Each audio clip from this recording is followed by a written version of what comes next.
Hello, fellow travelers. This is another brief update to let you know that 9mm presents Call of Cthulhu, Human Freight, Episode 2, with Jarrett Witkowski of the Playing with Madness podcast. And the final episode of that arc will be up on our Ko-fi page next week, June 23rd, 2026.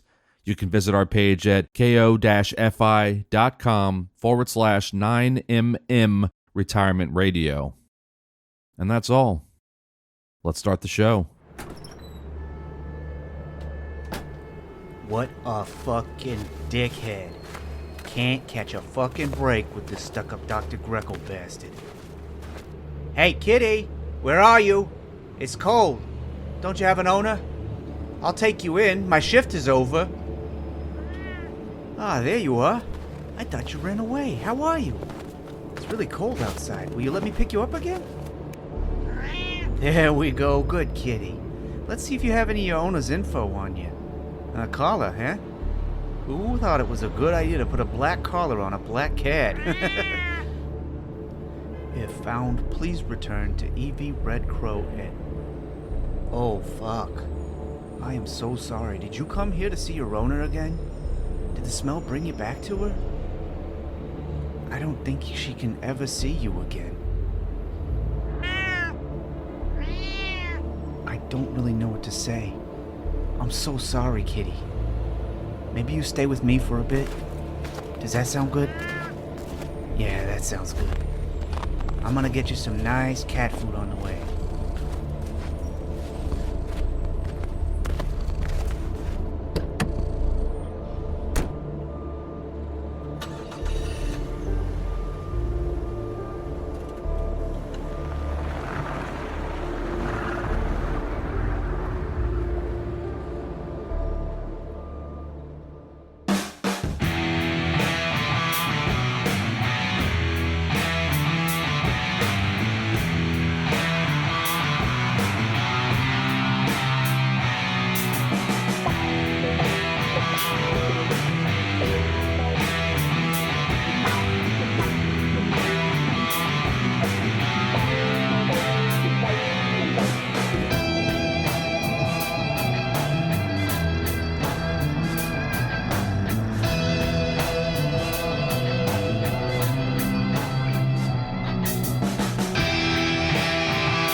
We cut to LANDON. So he would be making his way back towards the subway. The first thing he's going to do, he's going to pull out his cell phone and he's going to call Agent Luke. Now, whether or not he answers is up to you. It rings a few times. It's not too late, so you hear a click. Luke? This is LANDON. How's it going? Any progress? Well, the doctor has proven to be quite adept at this sort of work. He's come in contact with something unnatural already.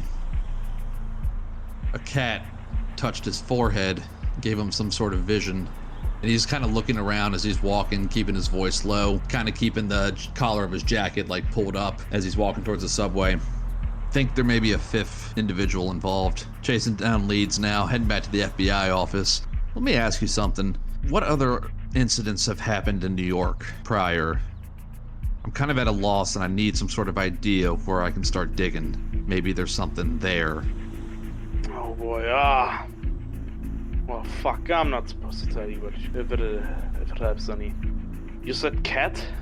Yeah, the working theory we have right now is that Black Cat keeps appearing with us in places that it shouldn't be able to. For example, we went to Miss Red Crow's apartment and the door in was closed, all the windows were closed, and I mean, sure, there was a cat there. You could surmise that she owned a cat, but this same cat followed me around all day. I first saw it in the subway on our way to the medical examiner's office, and then saw it outside of a little bodega when we were trying to get some food before going to Miss Red Crow's apartment.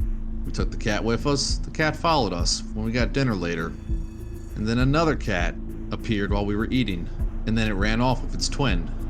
All of which is to say, somehow, given what we know about Evie Red Crow, somehow cats are involved with this woman's death, possibly the others. Some sort of 9 lives kind of bullshit. I don't know. Is there anything else that has happened here in New York that could give me an answer?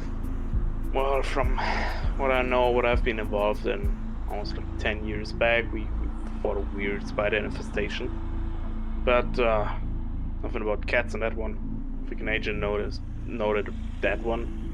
Doesn't end up with his 9 lives theory. Spiders, huh? Yeah, if there's anything regarding those fuckers coming up, give me the fastest call you've ever taken in your goddamn life. What should I be looking for? Spiders in places they do not belong. Are we talking like big spiders? Just a lot of spiders? Both. Fuck. Just Okay. start looking after some that are, what was it? Purple, green, some shit like that. Okay. Noted. I'm gonna pivot real quick. He's going down into the subway at this point. I'm about to head back, about to get on a train, so I'm gonna make this short. I believe Dr. Greco would prove valuable to the group. I still think he needs a little bit more vetting, but so far he's kept an even head, put some good ideas forth. Me and him were on the same page with the 9 lives sort of theory. So hopefully he can be of use to this cell. Well, that's good fucking news, I'm gonna be honest. We need a third one in your group, and if we get the doctor in, I think it would suit. However, if he just saw a vision, we don't know how weird this shit will get. Do you know anything about incidents happening besides the spiders? Anything happening in the old parts of New York, such as possibly abandoned subway network lines? Anything involving red brick walls, voices coming from behind them? Does that sound familiar to you at all? Gonna roll something for him. He stays quiet for a bit, possibly thinking. Haven't heard anything in that direction. If you want to, I could probably call it up the chain, see if any of those tight-lipped fucks want to tell me something for a change. Yeah, that'd be great actually, if you could get some sort of answer from them. I know they're not the most talkative of folks. Yeah, I don't expect much, I'm gonna tell you. But I can always try, yeah. Alright, I'll let you know what else I uncover, but I have a feeling I'm gonna be in for a long night ahead of me. Alright. Get yourself a can of coffee or something. Keep you awake. Oh, I plan on it. And then he hangs up.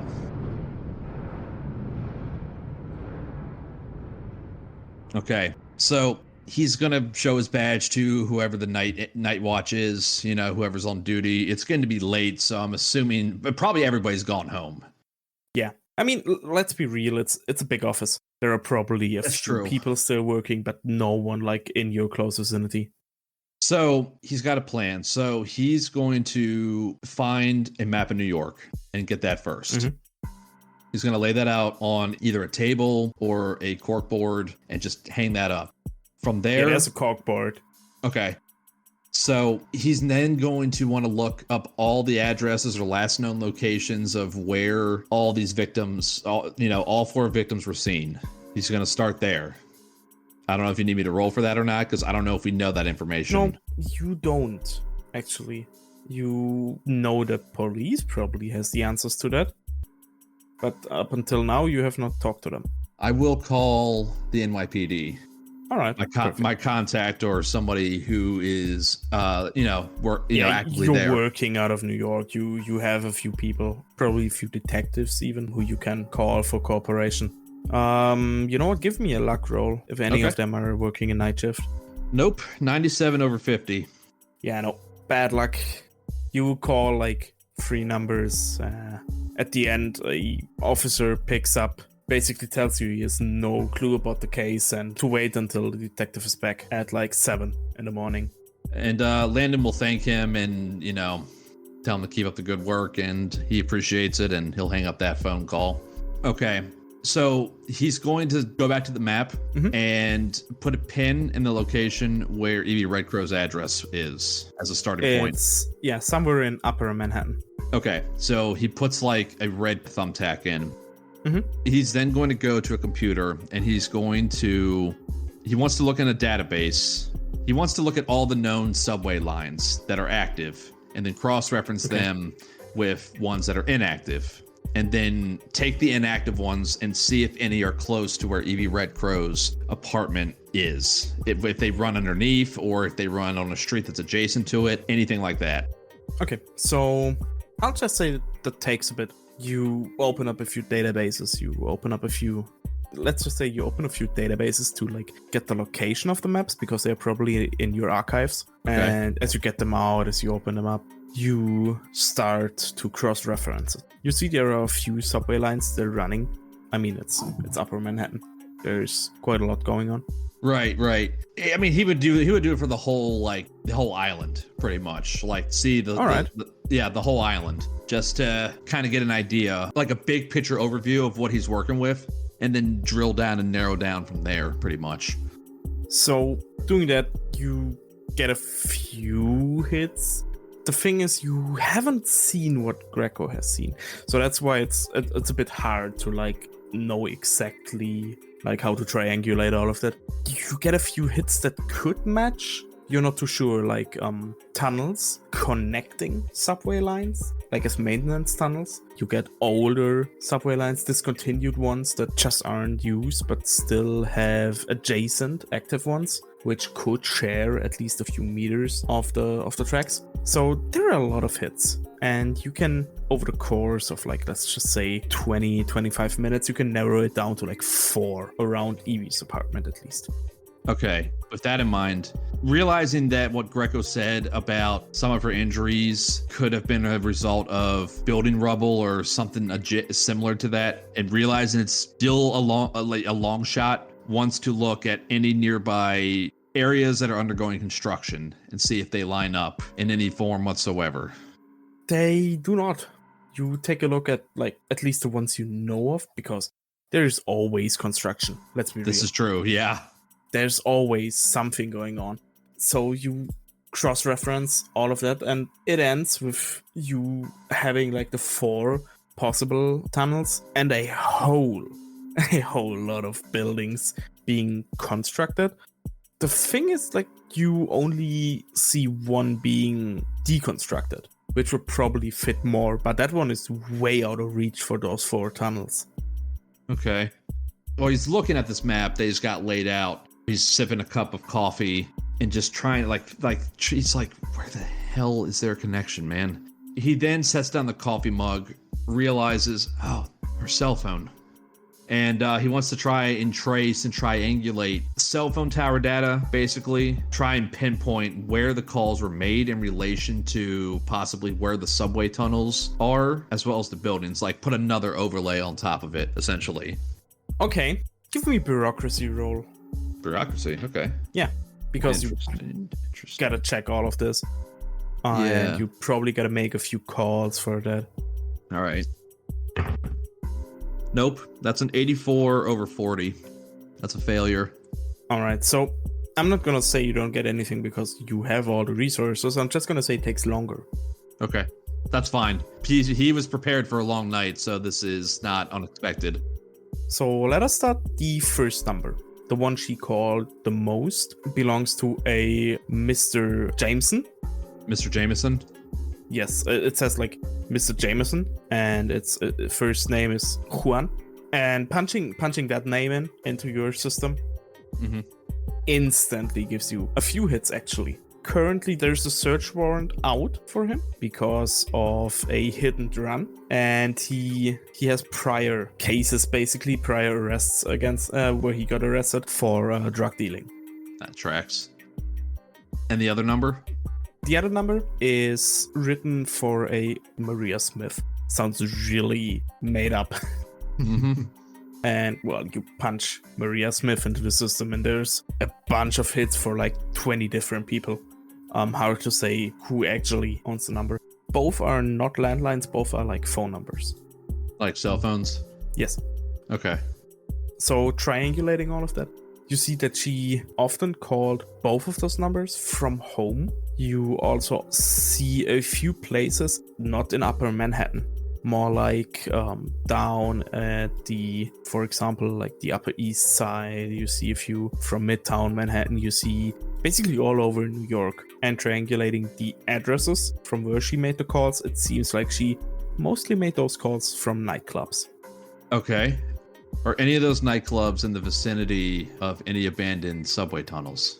Well, what's not in the vicinity of any abandoned subway tunnels in New York? That's fair. That's fair. I had to ask. That's all. Okay. Is there any one location that she seemed to be at more than any of the other ones? Yeah, let's just say yes. Fucking thing's just called a Paradise Club. Okay. The Paradise Club. Got it. Yeah, in like Midtown Manhattan. Would I be familiar with this location already for any prior types of activity? Not with your usual cases, but yeah, absolutely. Place gets raided like once a week, basically, for drug dealings and all of that. Okay. There has been like a shooting where someone took way too much ecstasy, and when the cops wanted to arrest him, he shot one of them, and then it all evolved into like a bigger thing. Okay. He'll look at that particular incident and he will recall that occurring and recall the ATF specifically being involved in that case. But it wasn't really his jurisdiction or his case at the time, but remembers it being a pretty big deal. Yeah. He's going to refill his cup of coffee and... And as you do that, give me an alertness roll. For fuck's sake. All right. I like my alertness roll. 85 over 73. I ain't seen shit. Yeah, you ain't seen shit. You walk back with your cup of coffee, and as you look to the left side of the bureau where you're at, you see at your like partner's desk, the office chair is rotating softly, as if someone slightly pushed it. Damn, James. I could really use your help right now, man. And he'll walk over to the desk. It's empty at this. It's obviously cleared and empty. But like he'll walk up to the desk and, you know, recall just cracking jokes, laughing with his partner. They would talk about, you know, TV shows. In particular, the thing that sticks out in his mind is James Baldwin's photo that he had of his family. And then he thinks back to the book that killed him. And like Landon's resolve gets hardened at that point, and he turns back to everything else, to everything that he's overlaid. And he's just, he looks at it all and he just says out loud, what am I missing? And after saying that, you hear a thud noise as something hits the ground. How close is that? Nothing too big, but just a little thump. Super close. Just to your left. He's going to set the coffee cup down and he's going to draw his gun. You draw your gun, look to the left, and you see on a cabinet where you keep like all of your office supplies, there's a black cat who just pushed down like a cup. What the fuck? He's going to holster the gun and leave his coffee cup there. What's the cat doing? Now it's looking at you, going from a relaxed position, where it just literally laid their legs sprawled out and just pushed the mug over, to a basically sitting upright, looking at you, and it holds out a paw, like trying to, almost like smacking in your direction, but not aggressively. He's going to walk over and touch his hand to the toe beans of the cat. It meows and looks at your face and tries to touch your face. I'll lean in. Do you want to roll power or do you want to fail it? Because you know what happened. You can choose to open your mind. I want to leave it to the dice. All right. He's still like, he knows that there's weird shit out there, but it's how weird is it all really is kind of like where his mind is. So I'll roll pal. That's a 29 under 65. Okay. So as the paw hits your forehead, there is a flash of something, just like a segment of a memory that flows into your brain, goes on for just like half a second. And the thing you see is just basically a tunnel, and then it stops instantly as your mind recoils. He'll shake his head, close his eyes, take a step back. Yeah, and the cat starts meowing loudly. Landon's going to look at the cat and just blink his eyes rapidly. I need answers. Come on, damn it. And he's going to lean his head back in, and he will open his mind this time. The cat now almost like, it's like the meow doesn't seem like a protest. It seems more like almost desperate. The paw hits your forehead. Everything around you goes black. The room around you vanishes. And you wake up inside of a, you would say, improvised prison. Your throat feels completely dried up. And you notice that you're not in your body. You're in someone else's body. You're seeing through their eyes. You're feeling what they are feeling. But you can't do anything. You're trapped as a passenger. And then you try to shout, but a really weak, raspy leaves your throat. Your hands and feet are bound. But you don't even have any more strength left in you to even try to stand up. You turn and toss yourself. Still in this confinement, you look around, seeing walls made from red brick and a tunnel leading deeper into the darkness behind you. It looks rough, you think to yourself. Almost stuck by some kind of, maybe a kind of giant animal. And then you hear steps. And another sound. At first you don't really know, but then you identify it as something's being dragged across the floor. But before you get a grip of the situation, out of nowhere you see boots appearing from the darkness, and a loud thud. Something drops right in front of your face. And it takes a few seconds to register what you see, and it is the face of Natalie staring at you with just bloody spots where her eyes should be. As you try to scream, the lifeless body sharply inhales, coming back to life with a You don't even have time to process all of this. The hand grabs your hair and begins dragging you deeper into the tunnel, and you hear it speak. Let us find out how long it takes for you to suffocate, shall we? The voice says laughingly. And as he drags you further into the darkness, across the brick wall that you now see, and behind it you hear this voice. Bury her on the rubble. Let us see how many lives she has left. And with that, the vision abruptly stops. Give me a sanity roll. With pleasure. With pleasure, my friend. All right, here we go. Holy fucking shit. Well, that's a failure. 78 over 59. Yeah, give me a 1d6, please. Also with pleasure. I rolled a 3. All right. I'm not going to project. All right, perfect. I just wanted to ask. Yeah, so you do lose 3 sanity from that. You stumble back from the cat. My mind is coming back to me and feeling the panic and the rising sensation inside of me, realizing that I've experienced what Greco has experienced. But also, like, he would have wanted to have a fight response during all that. But clearly, when he was in this other person's mind, bound up, he couldn't do that. And he comes to and realizes he's pointing his gun at the cat. The cat's sitting there. And he's just... What the fuck?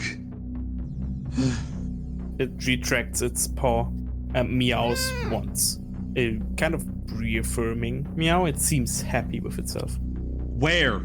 You can't just show me and not... I'm talking to a fucking cat. Talking to a fucking cat right now.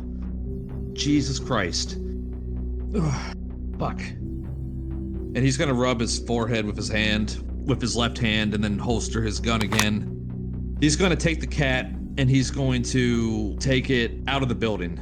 Not even gonna really, he realizes on some level there's no way this cat could have gotten in here without anybody seeing it at some point. He realizes this, doesn't care. Mm-hmm. He's putting it outside.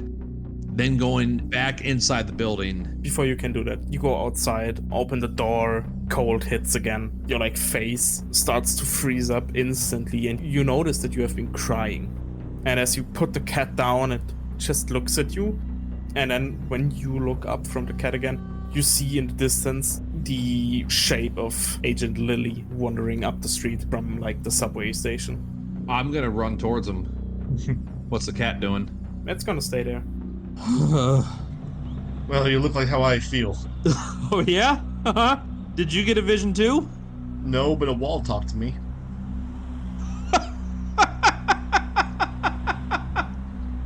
Oh my fucking god. This is insane, man. This is crazy. It's always like this. Well, as far as I'm concerned, You've been doing this longer than me. It's always like this, Well. isn't it? Some are. Look, I'm not what you call a senior agent, but yeah, you know, I've seen a few things, and well, some are worse than others. I heard two voices in my vision. Did one sound like it was like Grease speaking to you? Yes. And then there was this other higher pitched voice that sounded really too excited to torture and maim. And who was it I saw? Was it Natalie? Yes, you saw the lifeless body of Natalie with like gouged out eyes. Yeah. Who was I during all that? Would I have seen any No. sort of hair to indicate? No, but you have one indication. I do? Yep. The voice talked about, the Grease voice talked about bury her under rubble. The greasy voice. I guess that's what we're calling that. Talked about burying her under rubble. So Dr. Greco was onto something there. And then the cat got in the office somehow. I mean, never mind that's not the weird. That's not the fucked up. The cat is just everywhere. I'm just accepting it. It's everywhere. Holy shit! A wall talk to you? Well, yeah, a brick wall. With, Where? like, some graffiti. I will give him. I don't think we discussed exactly where I was, but I will give him exactly where I was prior to fleeing for my fucking life. Does that line up with anywhere with anything that I have already like tried to pinpoint on the map? So I'd say the party was like also Midtown Manhattan. Mm-hmm. Okay. Not too far away from like where all of the shit will be going down. So could be close to like the nightclub where she often went. Are you familiar with the Paradise Club? Yeah, you could say that. Not really my kind of place, but well, a lot of the gals and guys I worked with were pretty into it. Possibly a long shot. Do the names Juan Johnson and Maria Smith ring any bells to you? No, sorry, I mean Maria Smith. That's an obvious fucking alias. But Yeah, no, I realize that, but hey, you never know. Juan Johnson. Yeah, that was the name of one of her contacts in her phone. Definitely her drug dealer. All the calls that she made were at different nightclubs, but the Paradise Club came up the most of where she was making these calls from. All right, you heard from the doc at all? No, which must mean that Evie Red Crow is actually dead, which is a good thing. But no, he hasn't tried to call me at all. What about you? I guess he hasn't? No. Now, granted, I've not really been in position to take calls, so. Yeah, that's fair. What did you learn? Fuck, it's cold out here, man. Come on, let's go up. Let's go back up to the office, and I'll start walking back towards the building, and go back upstairs and show him my map. Mm-hmm. Well, not looking like Charlie Day from the GIF. It might as well, there's a lot of red string. There's a lot of different thumbtacks. Yeah. And I'm going to basically be like, okay, so the, subway tunnels, the nightclubs, where the calls are coming from, construction sites, which, as you can see, there's a lot of construction within these 4 different areas where the tunnels are. The abandoned subway tunnels that don't get used. Right. So, that's kind of where I was at before the cat bestowed its wisdom upon me. I'm gonna be honest, man. We know there's at least 2 people involved, or one person is involved, and apparently something's living in the walls. Yeah, I guess that's on the thrust of it, ain't it? Yeah, I called Luke, by the way. Wanted to see if there was anything else that El Cell has dealt with in the past, before we became a factor. Said the only thing they only really dealt with was spider infestation. Ugh. Yeah, well, glad I missed that one. Yeah. It did not sound great from what he was saying. He said he would run it up the chain, see if he could get any more information about anything related to red brick walls or tunnels, anything like that. But he said not to get my hopes up. Well, it's better than nothing, I guess. Yeah, no, but we're still not any closer to. I mean, the Paradise Club seems to be it's one lead we could follow. But did you learn anything? Yeah, I did. Well, less than I was hoping, but we did know that all these girls, like we knew they were 24 hours, but they were all close to Bryant Park, but they weren't together. So this makes me think of one thing, and I think it is the Paradise Club. That has to be our lead. I'm gonna go back to the map, and is Bryant Park anywhere in the crazy vicinity of any of the red string that I've been doing on this map, Lucas? So there is one thing which you don't really have any connection of, which is quite close to Bryant Park. Remember her crash, basically? Her car crash? That was just like one block down. Her cock rash. The cock rash, yeah. No, yeah, when she got hit by a car and recovered basically instantly. Yeah. And I mean, you've read in the report that an EMT insisted on taking her to the hospital, like to check on her. Right. That's like the closest thing to Bryant Park from all of your conspiracy board action. The Bryant Park and the Paradise Club. What the hell? Well, now only other thing that could be of interest is that last girl, Rebecca, girl number 5. Yeah. She's been completely AWOL since she got taken advantage of. She tried to cut everything and everyone out of her life that was part of her former career. So if she's connected, well, seems to me like she might have something more to do with it than we first thought, if she is. Hold on. Follow me on this, Lily. So she dropped off the map about a year or two ago, and Evie had her car crash a year ago. I feel like there's something there, but I can't quite put my finger on what. Well, I mean, it's tragic things happening to women, but one's a car crash, and the other one is just run-of-the-mill scumbag behavior. I don't mean to sound callous, but yeah, no, fuck, man, fucking cat. How are the cats involved though? That's the part I don't get. Up to this point, it seems like they've been trying to say, tell us something, between you and the doctor. I'm telling you, you're next for the divine wisdom package that is in a horrific entrapment of a woman who, had her eyes ripped out or something. It's your turn to see that next, okay. I believe. Well, thank you, Landon. I'm glad you told me all about that. But no, what I hope for is that we stop whatever this is before it gets to that point. Yeah, well, Natalie is already in the process of the multi-death. Oh, Christ. Yeah, that's what I was saying. From what I was seeing in that vision, I don't know who I was. I was one of those. Her eyes got ripped out, but she got back up too. Yeah. Fuck. So it's already happening. Whatever the hell they're doing. Whatever this wall is, I want to take a fucking sledgehammer to that wall, to be perfectly honest with you. But then that means we'd have to take a fucking sledgehammer to every red brick wall in the damn city. I don't know about you, but my wall breaking days are a little bit behind me. Are they? You seem to still take orders pretty well.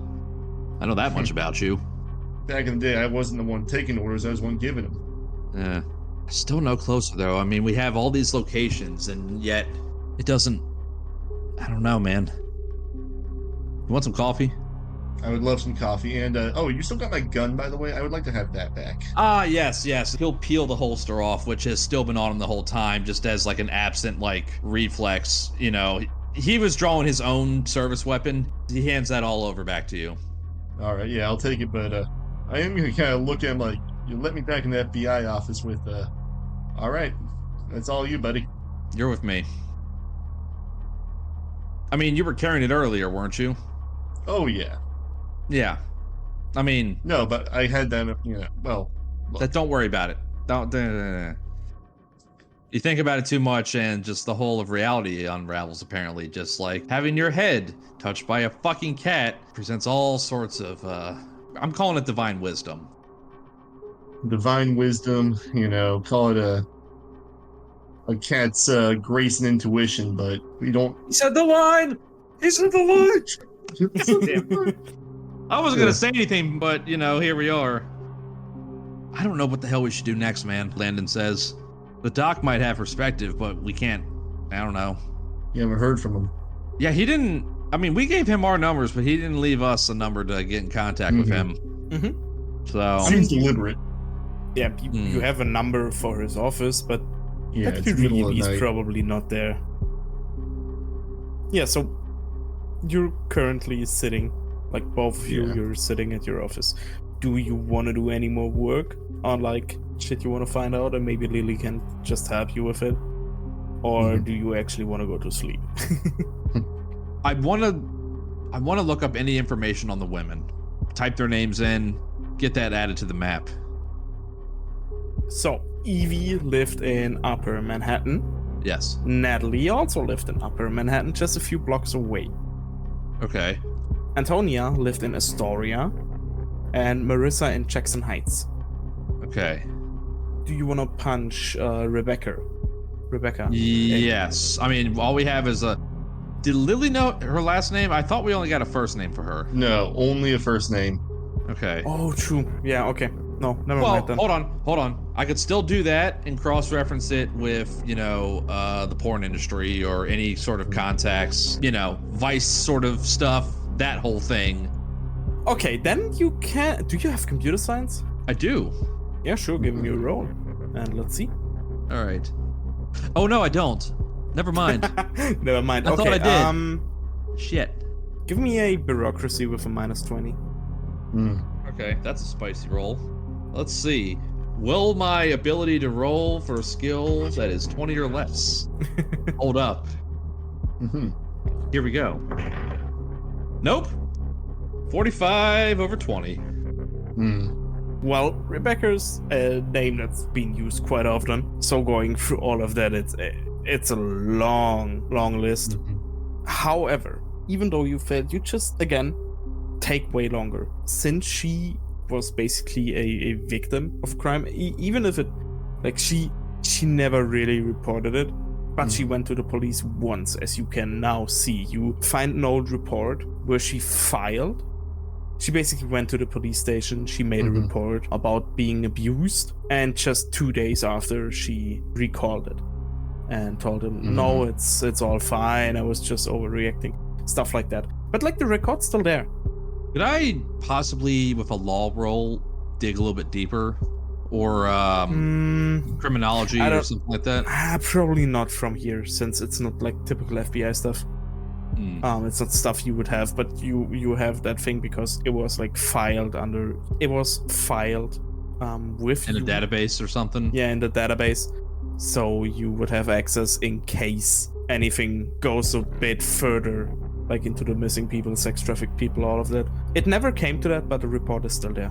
And you get a last name, you get an age, you get an address, you get basically everything you need. Her name's Rebecca Enk, E-N-K as a last name. She is currently 20 years old, turning 21 in just 2 months, and is living in a apartment in Lower Manhattan. Okay. So, again, putting all these different points on the map and whatnot, there's no connection here, Lily. It's all kind of seemingly random. Like, even with the subway tunnels and everything, we have the club, there's Bryant Park, but these women are all separated. I mean, the only close ones were Evie and, who was the other one? Natalie. Evie and Natalie were the only ones that had any sort of proximity to each other. They all knew each other, but none of them are there's no central origin point that could put us in the vicinity of where the hell that tunnel and the greased man and whoever the hell it would be. Well, I know there was at least one point when all 5 were together. Yeah. If we can figure out when and where that was, that might tell us something, but... Yeah. Yeah. What are we gonna do? I mean, I feel like if we're to sleep on this, then we will actually end up with another dead body on our hands. Yeah. But, I mean, we can't Look, I don't know about you, but I'm starting to feel a little bit ground down right now. It's been a long day. It's been a long night. If we come at this, well, shit like this, you come at it slop, you're gonna get dead. Yeah, but we gotta save these women, man. You don't think I know that? You don't think I want to? No. We can't. Yeah, but we can't stop though. I can't stop, at least. I'm not going to stop. So I mean, if you wanna take it easy, that's fine. I am gonna keep going. No, you're not going. You're not doing it alone. Do we want to try the Paradise Club? Only thing to go on, and that is now. Shit, is that club 24 hours or what? Looking at the time now, it's almost midnight. You know the club. Last call is like at 3 a.m. Last call's around 3. You want Take a to train? put on your dancing shoes? Yeah. It's been a while since I've been to a club. But fuck it, let's go. See if we can turn something up there. So, I think you said it's quite late. I think it was midnight or something like that. All right, we have the same thing in mind. So it's around midnight as both of you walk through the empty hallways of the FBI building where you work at. You're getting into the stairwell, walking down, your shoes echo through the completely empty floors. And actually, Landon, as he's walking down, he's gonna say, "Ah, man, shit. I just realized I got the name of the dealer wrong. Juan Jameson. Is that familiar to you? It's not Juan Johnson. It's Juan Jameson. It's been a long night, man." I mean, the whole thing is I've not lived in New York City for a long time, but if I could, I would like to make a roll criminology to see if I maybe know. All right, first roll of the night. Let's make it good. Let's say you get a -20. There's so many fucking drug or cocaine dealers. Now, granted, Juan Johnson or Juan Jameson is kind of a unique name. Oh, that's true. Yeah, all right. Yeah, just give me a base value. Criminology, first roll. Failure, 60 over 55. So with that failure, it is the recognizable name, but it's not a name you've heard before or you have had the pleasure of dealing with. Yeah, you just trying to land and shrug. Look, it's been a long time since I've been in the city. Yeah, you said you're in Poughkeepsie normally, right? Yeah. Landon will then say, well, worth a try. Damn it. It is getting late. And, I haven't focused in, for lack of a better term, like Greco did, to see if I could remember anything more. I could try that. Are you up for it? I don't know what that might yield, if anything, but, Hey, look, if you're game, then I say go for it. Yeah, no. I mean, look, man, these women will keep dying and they will end up staying dead. We need any edge. And he'll stop. Landon will stop, presumably at the bottom of the stairs, and he will just put his hand on his forehead, like his left hand on his forehead, and concentrate on the vision again. Give me a sanity roll. Excellent. That is a 9 under 56. All right. You lose 1 sanity as you... Perfect. Oh, you lose 1 sanity from helplessness as you try to recall the vision, and this time it feels even stronger, even more real. You feel the panic welling up in you, but you press it down, you try to repress it, you try to remember any detail you've missed. And when the vision gets to the point where you see someone walking up and like grabbing you by the hair and pulling you away, you can focus in more. You see heavy work boots, not something like... It's not something fantastic, like that you can buy. Many people have that. But then your vision goes like up. You see a kind of jeans, and on the belt there is a little device which you in your time as an FBI agent have seen quite often. It is one of these little pagers that doctors or EMTs often wear. And you see it still works. So whoever that person is, you think to yourself as you kind of block out the vision again, the guy's a fucking EMT. He's gonna come back wide-eyed. It's a fucking EMT who's doing this somehow, one form or another. I saw some sort of pager that they use, that they clip to their belts, to inform them of, to come into work probably or something like that. Think about this. Like her car crash, right? There was an EMT that swore up and down that she should have been dead and whatnot. it could have just, maybe that guy was legit. Maybe he's not legit. But there's thousands of EMTs in the city, though, is the next problem. Shit. So what do we do now? I mean, we can't just go and knock over every ambulance in New York City. No, we cannot. But we could. Where, Lukas, was she taken to? What hospital? Evie originally, and when she had her car crash. She was brought to NYC Health Hospital Bellevue. It's not too far away from the Flatiron building and in like the Murray Hill neighborhood. Okay. And when you think about that, you realize that you have the fucking thing with the pricing and everything on it. The report from invoice? the hospital. The invoice, yes. Mhm. And also the report itself, like when she excused herself out and just left the next day after crash. So if you go there and you provide them this information, they probably could check who brought them in or who brought her in. I'm not saying that it is that guy, Landon says, or girl, because I couldn't see that much. But God, it's such a long shot, though. But it's at this point, it's the only. I mean, it's the only thing we got, and I mean, it's something. And I'd probably feel more comfortable going to a hospital this late at night than to a fucking nightclub where that gets knocked over once a week for drugs or whatnot. God. Well, you gotta loosen up and live a little. But I agree, it's closest thing we've had to a lead all night. Yeah, it is. Do we go, or do we want to hit it in the morning? Yeah, it's like you said, if we spend any more time, more girls are gonna die. Yeah, no, that's true. Hell, the worst thing that you can tell us is that, whoever we think it is isn't on shift. Right. Yeah. That's fair. That's a good point. All right. We'll take my car. All right. I mean, I live on Long Island. I drive here, so at this point we might as well just take my car. How the hell do you afford to live on Long Island on FBI wages? My wife has a good job. Well, lucky you. All right, let's go.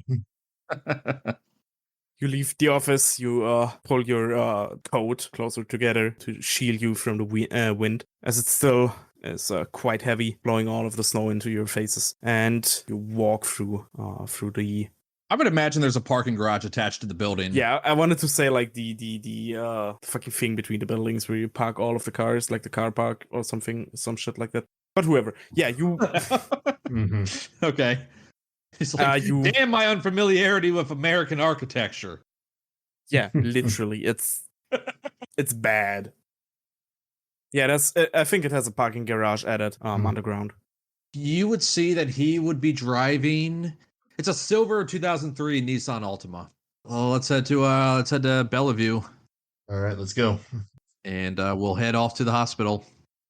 Yeah, you can easily get there. It's midnight. It's quite easy to go through all of the traffic, which is normally accumulated throughout all of the day. Normally you stand in line and wait half of the day when you want to drive. But it's after midnight and you can easily make your way throughout the city. And when you arrive at the New York City Health Hospital, you still see lights are on. You still see ambulances going in and out, delivering patients. There's still enough life here. All right. Landon's first move would be to locate somebody at the front desk to speak to, because there is probably a lobby and whatnot. Oh yeah, absolutely. Yeah. There's a big like reception area. There are like 3 receptionists, and all of them have queues. At least like 4 to 5 people standing in line waiting to tell them what's going on, what's wrong, why they need an appointment this late in the night. The classics. Right, and they're all filled up. Yes. If we were to wait our turn, how long would that take us? So, I'd say it seems like a good pace. Nobody's haggling too much. Most of them are just stating their illnesses, their injuries. Most of them are just stating their injuries. They are stating current health situation and being told to sit down in the waiting area until their number gets called. So, realistically speaking, I'd say like 15 minutes of waiting. That's fine. I'm not trying to draw attention to ourselves, especially this late at night, because think of it. An FBI agent and a consultant coming in and badgering their way through, people will remember that this late at night. Yeah. So we're gonna take our time. That's true. All right. Yeah. As I said, takes around like 15 minutes until you get to the front of the line, and a relatively young nurse is sitting behind the desk, looking up at above of you. You see she looks a bit confused on the first second, and then just goes, "Hey, what can I help you, gentlemen, with you?" And she just stops herself. Landon is gonna produce his official FBI badge and quietly say, "Special Agent Tyrone Beasley with the FBI. This is my partner, Special Agent Kevin Rivers. I would like to try and pull some records on a patient that was seen here. And don't worry, before you worry about HIPAA, they have since passed. So I don't think they're going to mind all too much." Okay. You see, he's not too sure. She glances at a colleague of her who's in the middle of talking, and then she just goes, "All right. It's okay. What No, you're not. exactly can Nobody's I- in trouble. No, Nobody's in trouble. What exactly can I help you with?" This is probably going to go back through your records a little bit, but about a year ago, a patient named Evie Redcrow was in a car accident and was brought in by an EMT or two. And I know that you guys have reports, or you're going to have reports about who's brought in and who has seen who. Would it be possible to see this report? Because we want to speak with the EMT who picked her up that night. Yeah, that should be doable. Let me just. And she looks at her monitor, types some shit into the keyboard. She gives you a slight awkward smile while she waits for the. And I will give her a to slight load. awkward smile back because he is tired and it is late. Yeah, I mean, you arrived at like 0:30, so yeah, it's quite late. And then she just looks at the screen until the query has passed, until the program has searched all of the names, and then she goes like, "Oh yeah, that case, yeah, I remember that one actually. I've had shift when she got here. She Really? What do Yeah. you remember about that night? I've got told, like Robert told me, that's the EMT, Robert, that's his name. He told Robert me that what? she, Robert Welcy.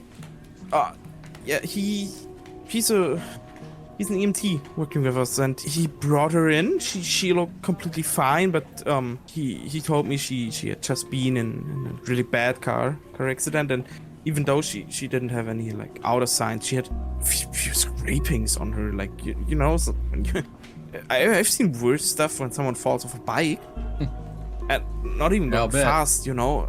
Sometimes they just fall and they scrape a little bit of skin, and that even looks worse than what she had. But he really insisted on her being admitted, and I know because they argued in the lobby. That's what I remember. He told her that he doesn't believe that she's completely fine because he saw her.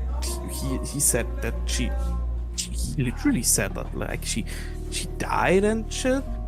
And he saw open wounds, Really? and yeah, that's what he did. It was a really big thing here, and they just almost screamed at each other in the lobby because she insisted she's completely fine, and I know it was weird. Let me ask you this. This Mr. Welcy, Robert, you said, right? Yeah, Robert. What's your impression of him? I mean, he's a good EMT. He's fine. Let's say. He seemed a little disorganized the last like 2 months, but that's about it. I'd like to human that if you don't mind. And after he's done humanting her, I'd like to human the room because these two guys are now giving this girl the third degree right in the middle of the reception area. All right. Yeah, you can also do that. So I got a 7 under 70. Perfect. Nice. Basically want to try and get a sense if she's holding anything back at all. I likewise succeeded 58 under 61. Perfect. So, starting with her, Landon, you get the feeling that although she might know him, she's probably not really holding anything back because she's a receptionist. He's just an EMT. They see each other. They sometimes talk, but it's like small talk just between the doors because one of them normally has to leave, and it's mostly him, seeing as he probably is quite busy in a city like this. So it doesn't really know him that well. It's just like Yes. a sort of ships pass in the night sort of deal. Exactly. Okay. And Agent Lily, while looking around the room, glancing at the other queues, glancing at the people who are there, some of them, or let's just say most of them, don't really give you any attention. They're mostly just focused on themselves. You see quite a few people with obvious injuries, scrapes, probably broken nose, someone has a blackened eye. So most people don't really pay attention to you. You see a few people who are eyeing you, mostly the people behind you waiting, hoping for you to finish quickly. But you don't, you get a slight sense of hostility, because obviously they want to have their turn, and you're holding up the line, but that's about it. Sure. Okay. Landon is going to quietly say, do you think we could get an address for Mr. Wellesley, or at least you could let us know when he'll be working next so we can speak with him? Oh, I know I haven't seen him for 3 weeks. I think he's currently on vacation. 3 weeks. At least. Maybe 4. I definitely look at Landon when she says that. Yeah, he's gonna look at Lily and raise an eyebrow and then look back at the receptionist. Yeah, she's looking at the badge, and she's looking at you and giving a persuade roll, but you get a +20 because she's intimidated. Excellent. Watch him roll a 99. Just scream, I'm not an FBI agent. However, fuck Oh, you. no. Fuck you, 35 under 80. Oh. So, Alright, I just thought you We're here botched under false pretenses. it. She looks intimidated at your badge, he looks intimidated at you, and then she just takes out a piece of paper, looks at her colleagues, and when they don't really pay her any attention, she writes down a address and slides it over the table. I appreciate this, ma'am. Thank you very much. She just nods. Can I do anything else for you? I look over to Lily. Can she do anything else for us? No, you've been very helpful. Thank you, man. I will turn away from the reception desk, walk past the people who are definitely probably eyeballing us for taking up all their time with non-medical needs, and get back towards the front with Lily, and I'm going to turn to him and say, all right, I know we've been kind of running around, but I kind of want to run this down, and I also just now realized I left my special map laid out. I kind of want to put that away so nobody else sees that. So, back to the FBI office real quick? Sure thing, Beasley. But, You don't gotta come. what about Greco? You can go. What about him? Well, it's... We could look him up and go to his house and harass him. Sure, his wife won't appreciate that. You know, I don't try to mix business and pleasure, so I guess we can leave him be for now. Yeah, it's probably for the best. Man's had a hard day. Probably the hardest day he will. Well, I say it's the hardest day he'll ever have in his life, but the best is You yet know to that's a come, lie. I say. Yeah, no, for sure. But no, I want to run down his name, Lily, and see if it overlays anything else that I've already laid out on my crazy map that I've made tonight. You don't have to Yeah, join me. that's... Well, I got nothing better doing other than some cheap motel somewhere outside town. Maybe you'll see something that I won't as well. So, after you, sir. And he'll gesture with his All right. hand towards the way out. So we're going to go back to the FBI office, Lucas. Alright, yeah, no, you can do that. So, is there a cat anywhere? Give me an alertness roll. Okay. Sure. I rolled a 5 under 75.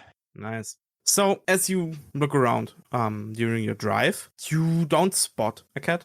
Mm-hmm. But when you eventually get out of the car, do you park it in like the underground parking again? Yeah. Alright, so when you park there, you both get out, and Landon, you look around, and in the dim, flickering light of the parking garage, you see a shadow move from like one pillar to the other. You see a shape move from one pillar to another. And as the shape moves past the open space, its shadow gets elongated through the lights. And you see the shadow is like almost bigger than it should be, and it has 9 tails. Give me a sand roll. That's pretty fucking weird. I'm going to immediately point that out and be, cat. Just point my finger. Cat. Yeah, follow the finger. Do I see similar or the same? Yes. If Oh, he God. instantly points it out, yes. I gotta share the stand loss with you, my friend. All right, here I go. Oh, that's not good. Oh, that's bad. Failed. Oh, I got a 66 over 55. That's not good. Nice. Very Nice. good. And I also failed 48 of 30. Oh, shit. So even though it's a crit fail for Landon, both of you only lose one. As Lily, you look at this weird shadow. It's weird enough for you to feel creeped out by it. However, Landon, as you see it, the shape does not turn its head, but the shadow does, and you feel watched. What do you want? What the fuck do you want? No answer. Has it moved at all? It's probably still behind the pillar it just moved to. You don't see the shadow anymore. You still feel watched, however. Yeah, I'm gonna look to Landon, and I at that point would have put my hand on the butt of my gun, but Oh, his hand's already there at that point. His hand would have already been there. So we're of the same mindset. Tyrone, you're asking it what it wants. Do you really want to talk back? I don't know. I really don't know. Fucking Christ. I'm going to slowly, while looking in its direction, hands still on the butt of my gun, walk to the entryway in the garage to go into the building, not taking my eyes off of it. All right. I mean, I'll follow- you don't see it. Like, it moved from one pillar to another. As you round the pillar, trying to get to the entrance, you don't see it anymore. He's not taking the hand off the butt of his gun until he's inside the building. Mhm. And I don't know what you're doing, Lily, but Oh no, I'm following you. You know, a couple paces behind, and probably turning slowly. Trying to like look all throughout the space. Make sure there's nothing creeping up on us from our blind spots. and once I'm inside the building and once Lily's inside with me, I imagine this is the kind of door that like I would imagine we would have had to like key myself in to get inside. Yes.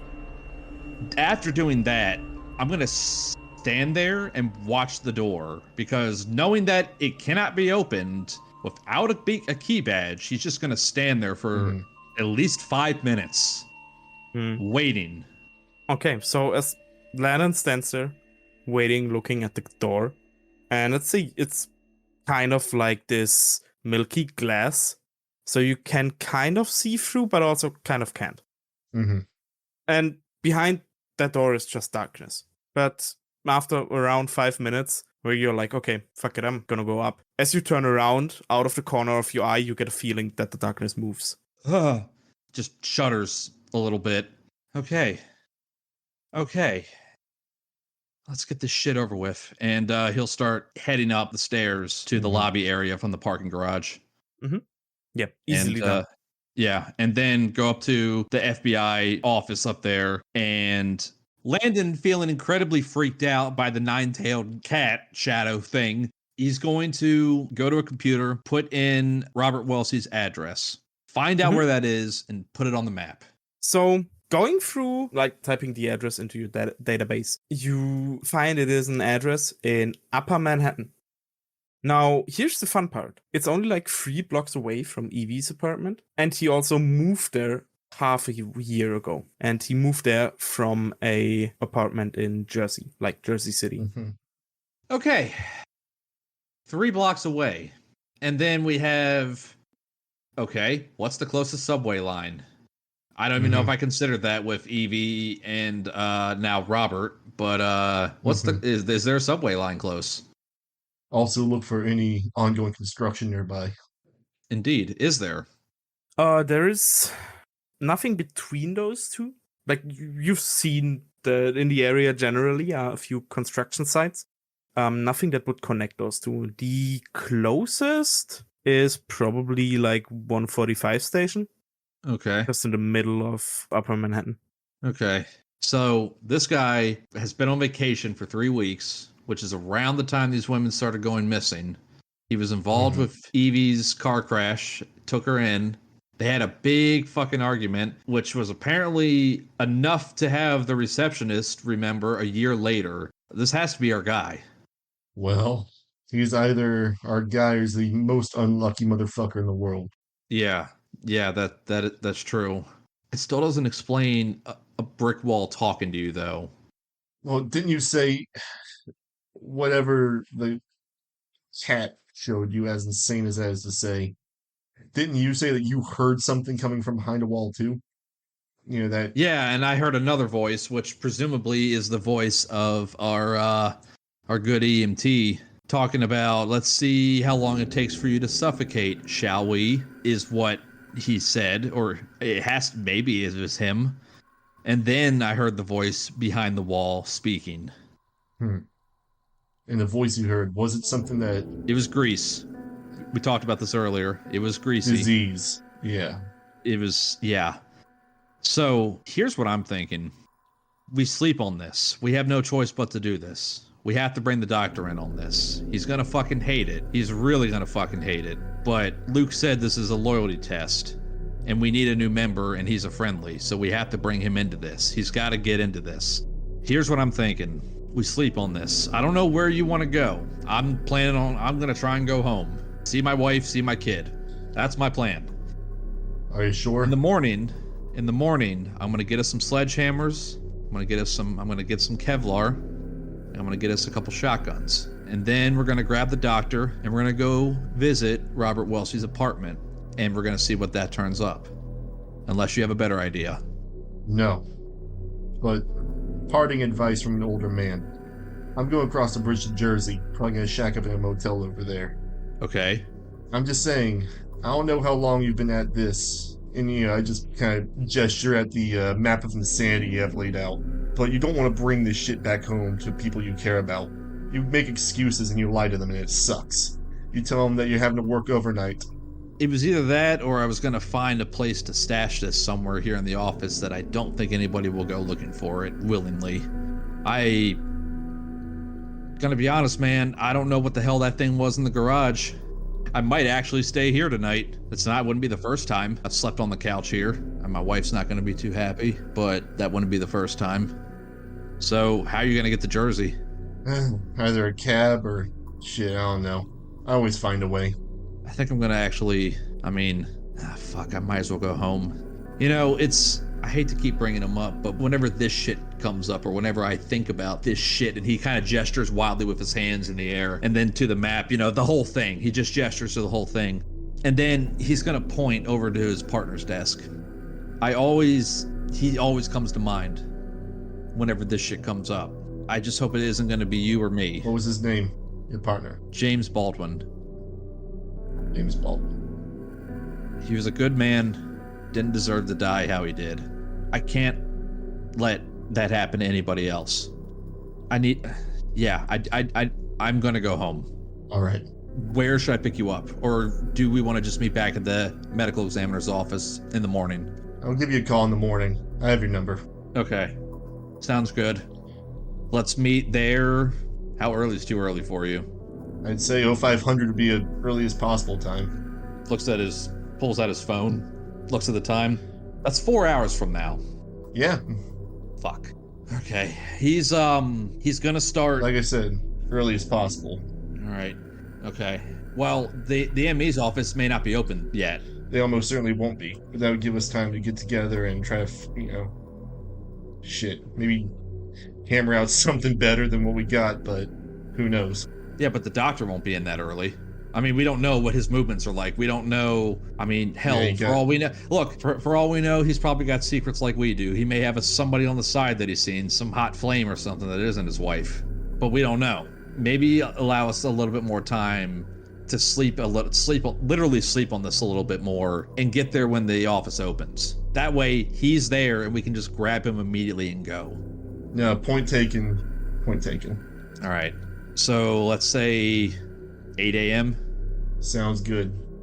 All right. Landon is going to go over to the crazy conspiracy court board map in New York and start.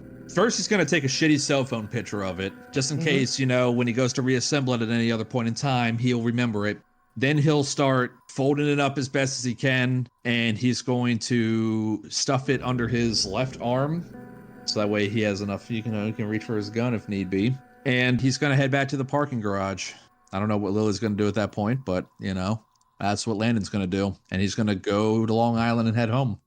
For my part, I'll get a cab to the Line 2 subway and get a train to Newark. After that, just whatever cheap motels in the region. Yeah, I think you can easily find one. You get settled in, you pay for a room, probably just like a night or maybe 2, and you finally catch some well-needed rest. While Agent Landon, you drive home. Your wife is fast asleep. She doesn't even wake up from the sound of you entering. And my son? Motherfucker's sleeping. Good. He would leave the crazy conspiracy pinup in the car. Mm-hmm. He would have put it in the trunk, so it's going to stay there. He checks to make sure they're okay. Landon's going to go to the little tool shed that they have in the backyard, grabs a sledgehammer, and loads that into the trunk of the car as well. Whether or not I have more than one sledgehammer, well, that's up to you if you want to decide that or not. I'd say a reasonable man can have 2 sledgehammers at home. I certainly know my father has 2. Fair enough. Okay. He'll go to the tool shed and grab both of the sledgehammers that are there and put them in the trunk of his car. Yeah. As you exit the tool shed, looking through the backyard on the side of I picture you having like a fence. Yeah, it would be a totally fenced in backyard. It's a nice neighborhood where he lives, so. Yeah, that's fair. So on the fence, you don't really you just see the rough shapes because it's dark, and they are also black as the night. But you see the orange glowing eyes of 5 cats sitting in a row on top of your fence. If I'm walking out while I'm holding both the sledgehammers and I see this, I'm dropping them on the grass and I'm drawing my gun. I'm not going to fire, but I'm drawing my gun. Mm-hmm. Yeah, you draw your gun. They don't even flinch. He's going to... Is there a rock? Not like a big rock, but is there a rock in the yard near me that I could reach down and grab? Yeah, there's a pebble.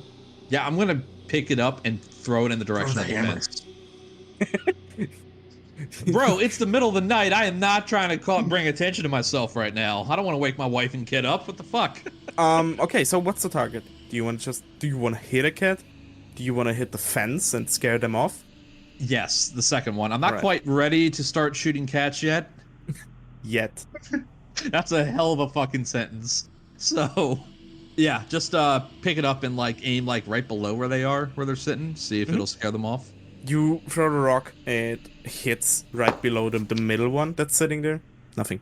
Fucking cats. And he'll reholster his gun, pick up both the sledgehammers, proceed to his car to put them inside the trunk, lock the car up, take one last look. They're still up on the fence. Okay.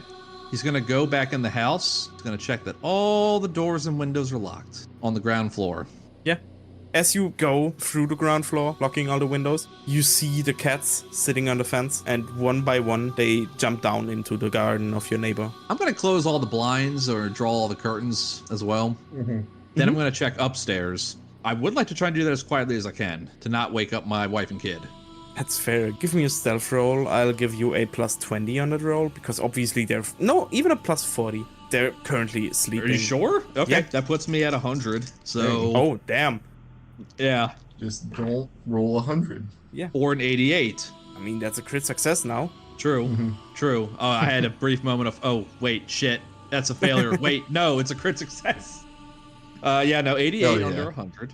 So. Yeah. You move fast, you move silently. Easy. I draw the curtains, draw the blinds, and every room, there's just been too much weird shit in this particular span of the last 4 to 5 hours. No. Yeah, you ain't dealing with all of that. You close all the blinds, and you feel safe. I feel safe. I'm going to shed my clothes, and I'm going to quietly crawl into bed with my wife and spoon her. And that'll be probably it for him. Oh, just me, my wife, my 2 hammers.